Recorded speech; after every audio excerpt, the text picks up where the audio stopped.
Des soldats mutins de Guinée, un pays d'Afrique de l'Ouest, ont arrêté dimanche le président Alpha Condé après des heures de tirs nourris qui ont éclaté près du palais présidentiel de la capitale, puis ont annoncé à la télévision d'État que le gouvernement avait été dissous dans un apparent coup d'État.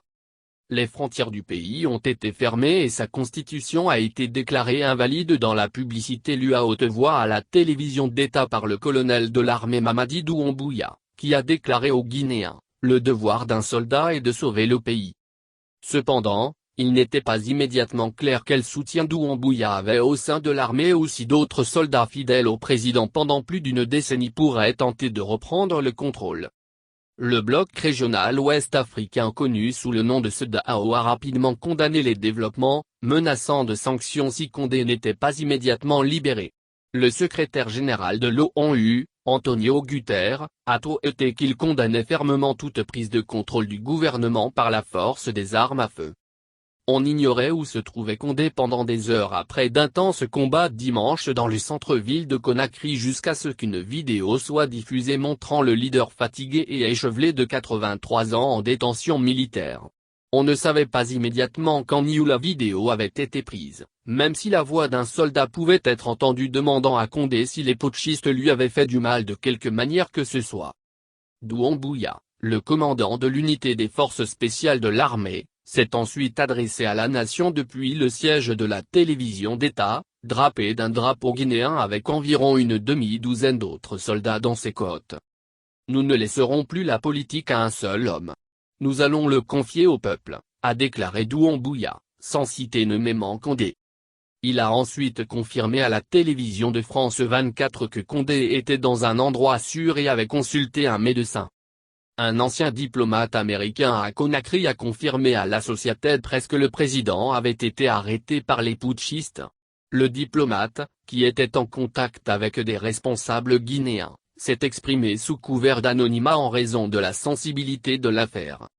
Condé, au pouvoir depuis plus d'une décennie, avait vu sa popularité chuter depuis qu'il s'était présenté pour un troisième mandat l'année dernière, affirmant que les limites de mandat ne s'appliquaient pas à lui. Les développements dramatiques de dimanche ont souligné à quel point la dissidence a également augmenté au sein de l'armée. Dans le discours de dimanche, Doumbouya a appelé les autres militaires à se ranger du côté du peuple et à rester dans leurs casernes. Le colonel de l'armée a déclaré qu'il agissait dans l'intérêt supérieur de la nation, citant un manque de progrès économique de la part des dirigeants depuis que le pays a obtenu son indépendance de la France en 1958. Si vous voyez l'état de nos routes, si vous voyez l'état de nos hôpitaux, vous vous rendez compte qu'après 72 ans, il est temps de se réveiller, a-t-il déclaré. Nous devons nous réveiller. Les observateurs disent cependant que les tensions entre le président guinéen et le colonel de l'armée découlent d'une récente proposition de réduire certains salaires des militaires. Dimanche matin, des tirs nourris ont éclaté près du palais présidentiel et ont duré des heures, suscitant des craintes dans un pays qui a déjà connu de multiples coups d'État et tentatives d'assassinat présidentiel.